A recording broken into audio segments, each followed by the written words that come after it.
Tonight on CTV News at 5.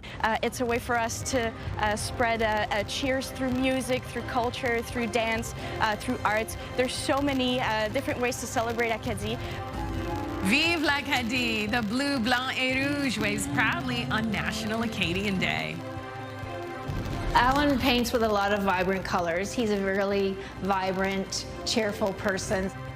From the archives to the easel, Alan Syllaboy presents a new series of powerful paintings.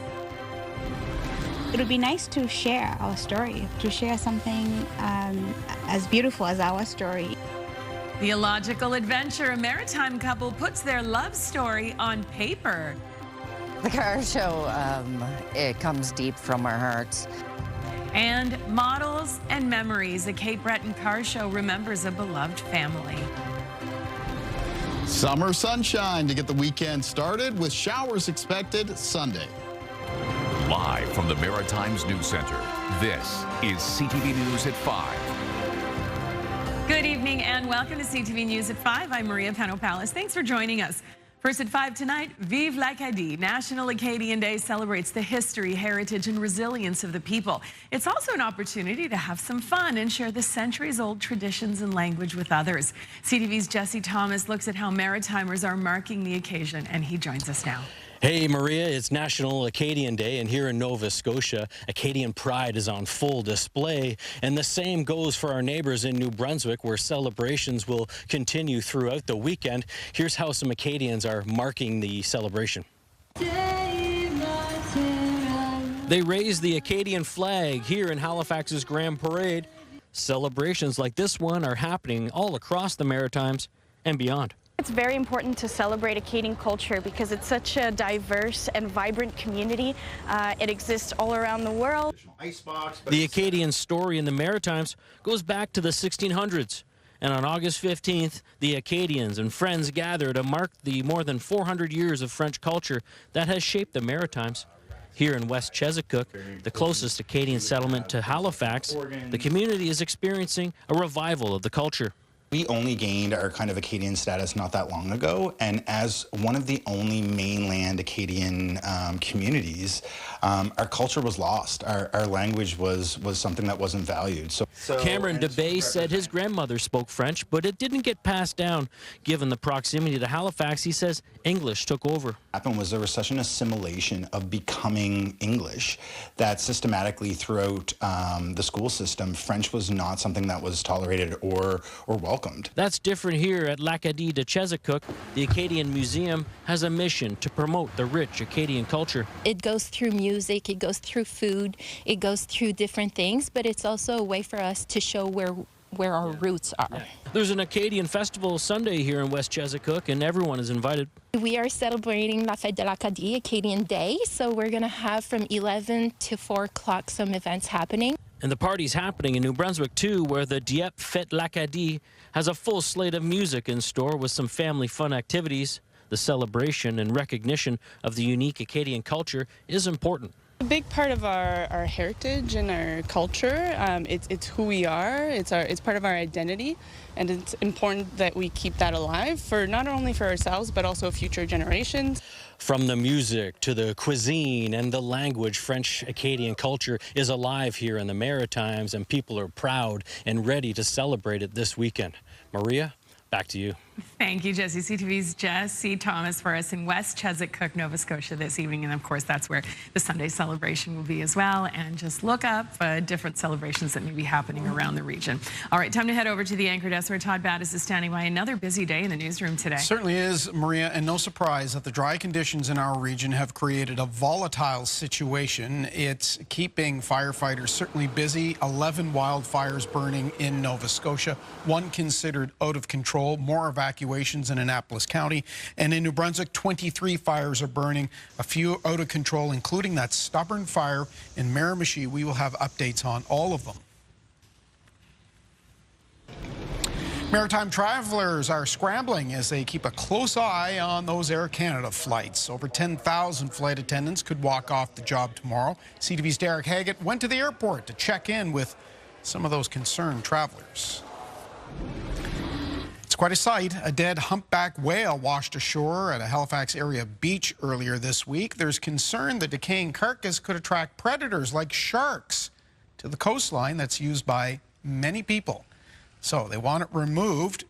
There seems to be a bit of an issue with that. We'll tell you all about it with Emma Convey at 6 o'clock. Let's bring in Kayla Mitchell now. The hot temperatures wouldn't make that smell very good. No, and some of the warmest temperatures today in the region were actually around Atlantic coastal areas of Nova Scotia and into the southwest of the province. That's where the most widespread temperatures today managed to reach the high 20s. Other parts of the Maritimes topped out mostly around the low to mid 20s. Taking a look at humidex values, they're not as high as they were earlier this week because the overall level of humidity in the maritime region has come down in behind the passage of that cold front that brought us some scattered showers and thunderstorms on both Wednesday and Thursday. So current dew point temperatures for most of the region, high single digits and low teens. For many, that's a more comfortable feel to the air.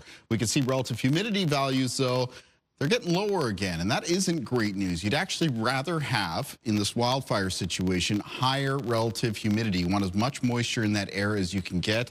And right now, and behind that front, it is sort of a drier brand of air coming into the Maritimes, bringing those relative humidity values down in some cases into range around 30 to 45%.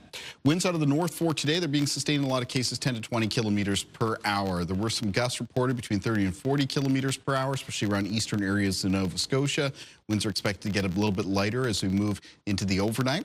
Over on radar and satellite, not a lot is showing up here, and the reason for that is it's an area of high pressure moving in from the west. It was in place for today. It's going to be in place for tonight and for the start of the weekend, which means for that period of time, we're looking at very dry conditions. Some signs we could get some showers for Sunday, and I'll talk more about that when I'm back just a little bit later on. Maria. Thank you, Kaylin. We'll hold you to it. Right now, though, it's time for our first break here on CTV News at 5. When we come back, we've got a romance for the books. We kept in touch, and at some point we managed to meet up in Venice. Maritime couple proves true love prevails. Their international love connection. Next.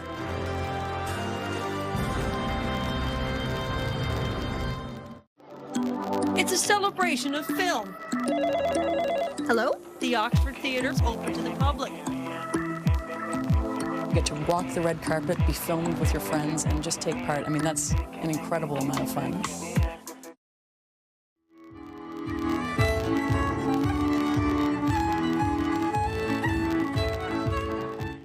Visitors on Foundation Wharf were treated to the sights and sounds of the Groo Time Festival on the Halifax waterfront last night. Mary Beth Carty, Steve Riley, and Mabu Playboys, along with the one and only Belliveau, took the stage for a night of free music and vibrant Acadian culture. Of course, we had Belliveau on our show last night, and he definitely made an impression. I'm sure everybody had a great time at the show last night. All right, on to our next story here. After meeting in various places around the globe, the couple you're about to meet decided to settle down in Nova Scotia, and that is where they started a new chapter as authors. CTV's Vanessa Wright highlights the illogical adventure. James McDuff and Miriam Wimba live a busy life. It's no wonder they chose to make the calming shores in Cole Harbour, Nova Scotia, their home. But their unique love story started years ago and miles away in Cape Town, South Africa. And on the last night that I was there, I was in a bar, and someone else was there as well. After that meeting in 2018, the pair would reunite around the world. I went to Zambia to get my visa, and I traveled to Italy. We kept in touch, and at some point we managed to meet up in Venice, and it tended to be our first date in Venice. Although it was supposed to, for various reasons, it turned out to be shorter. Despite the distance and cultural differences, the two kept their spark alive.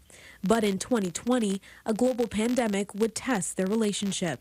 I was locked down in Moncton, New Brunswick, living with my parents, and Miriam was over in Zambia and locked down, and we were separated. We were supposed to have met in March of 2020 in Johannesburg, and we were frantically trying to figure out if we would ever meet again. What would the world look like? What were the restrictions? What are the risks? They managed to meet again in Tanzania, one of the only places without COVID restrictions at the time. The perfect location to say I do. Nowadays, their two toddlers keep them on their toes. But along with parents and star-crossed lovers, they can now be called authors of their own love story titled Illogical Adventure. I looked at everything, the whole story, what we went through, and I thought it would be nice to share our story, to share something as beautiful as our story. And when it comes to love, they learned a thing or two.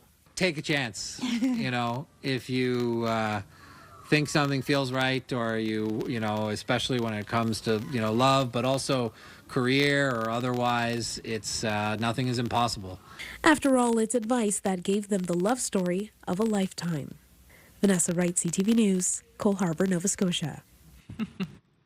Isn't that a beautiful story? Oh, it's amazing. It is. I love that, you know, when I meet new couples, it's one of the questions I ask. How did you guys meet? I'm blown away by the first date in Venice. I know. How do you top that? Oh, well, you get married in Tanzania. Yeah, exactly. All right, we are talking about the weather a lot this week. It's playing a major role in all of this wildfire. Yeah, I mean, it's great for things like coastal areas. We're looking out here at the Irving Nature Park in the St. John area. Beautiful there. Really could use more rain. Talk more about that after the break.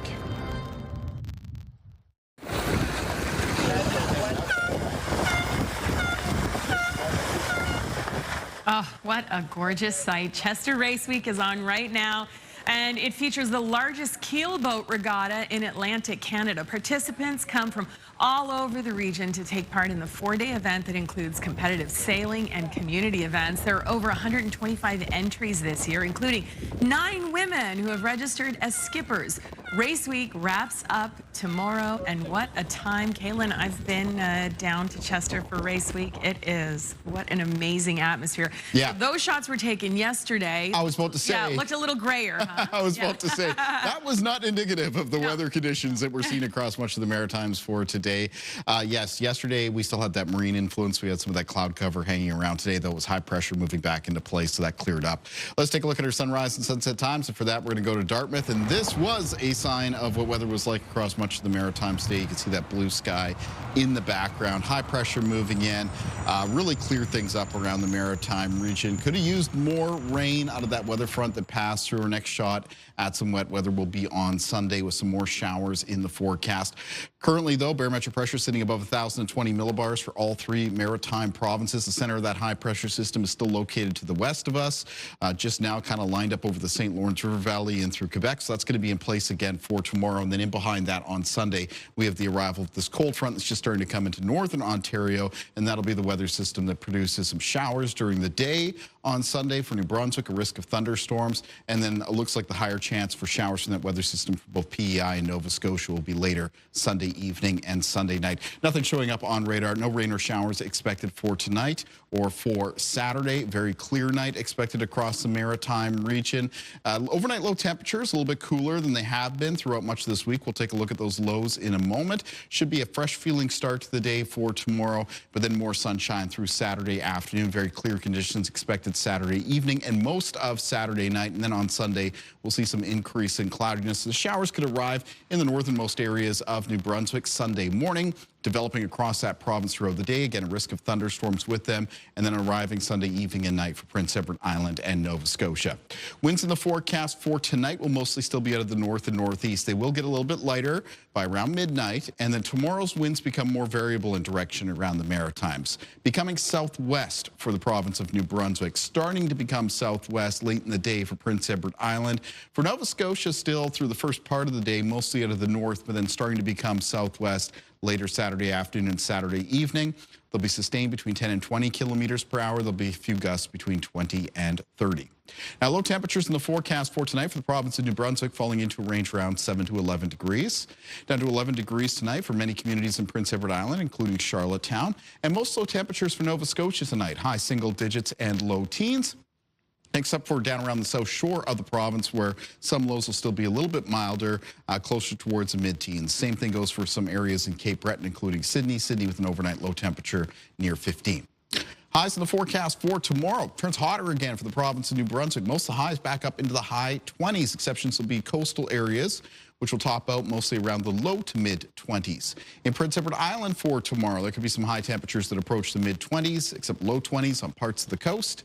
And for Nova Scotia for tomorrow, a lot of mid to high 20s in the forecast, except coastal areas, which will be around the low to mid-20s. And again, lots and lots of sunshine.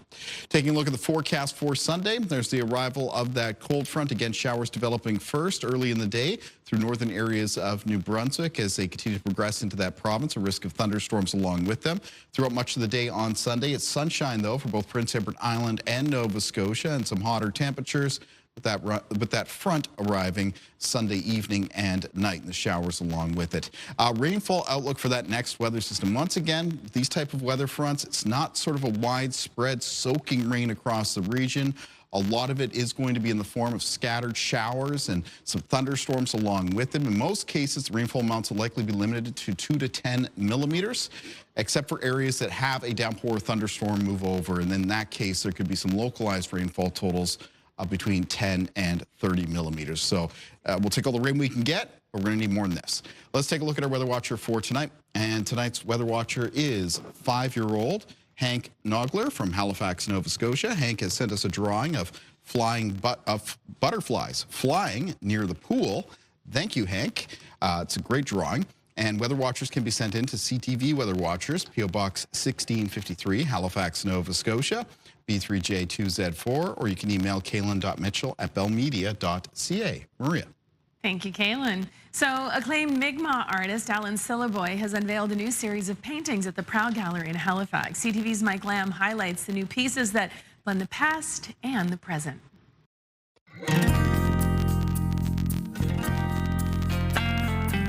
Welcome to the Proud Gallery. Our latest exhibit is Alan Syliboy, From the Archives to the Easel, which is a wonderful collection of some of his older works, all the way up to some newer works which he's created in 2025. The oldest piece in this collection is dating back to 2002, and there are some drawings on paper. Alan uses a lot of traditional imagery in his paintings. He has collected a lot of these images from his culture. A lot of them are based on petroglyphs, which were found in Kijimakuji National Park here in Nova Scotia. So the petroglyphs were carved in stone by Alan's ancestors thousands and thousands of years ago. So he has used some of those symbols in his artwork. Alan paints with a lot of vibrant colors. He's a really vibrant, cheerful person, so I think that comes out in the colors that he chooses. He also has a wide variety of subject matter that he uses. A lot of them are figures and animals. So when you see the painting, you can usually recognize an animal that's based in Nova Scotia. This painting is Humpback in Yellow Light. Alan does love to paint whales. I know they're a favorite subject matter of his. And as you can see in this painting, he has included some smaller line drawings. And he just depicts it in beautiful, bright colors, always so positive and cheerful. A lot of line work going on in this, and the yellow is so prominent in a lot of his work. The exhibit opened last week. It's here until August 25th, and we're open every day from 10 till 8. So come down and check it out. It's a wonderful exhibit. Don't miss it.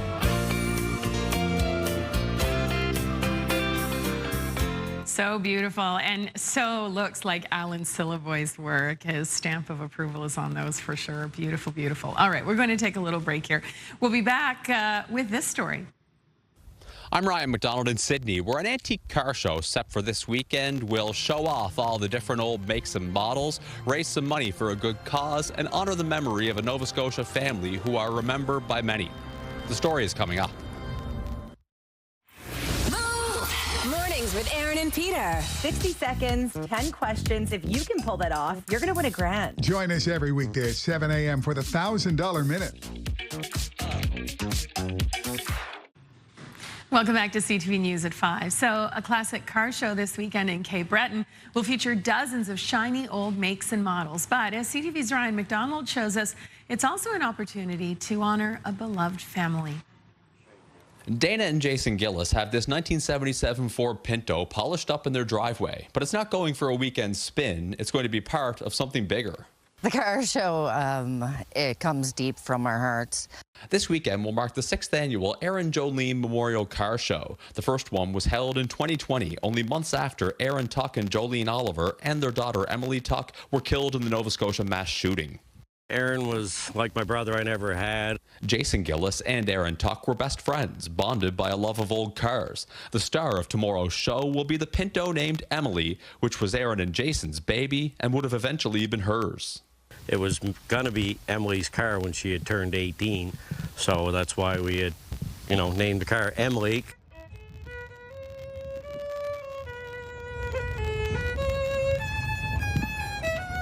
Emily Tuck is well remembered for her fiddle performance as part of the ultimate online Nova Scotia kitchen party during the height of the COVID-19 pandemic, and for the catchphrase on the back of these t-shirts.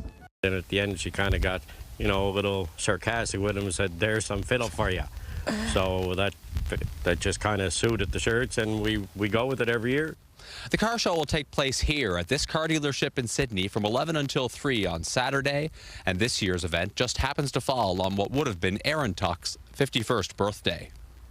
The organizers say proceeds will go to Loaves and Fishes in Sydney, and that last year's event raised more than $2,500. And while hundreds are expected to come check out the old makes and models, it's the family's memory that is the driving force behind this. I remember them every day. I wake up every morning and look at their picture and say good morning to them. And, in the garage, just me working on the car, and I'll have a conversation with Aaron and try and get his help and guidance still to get the car up and running so we can actually drive it and show it in their memory.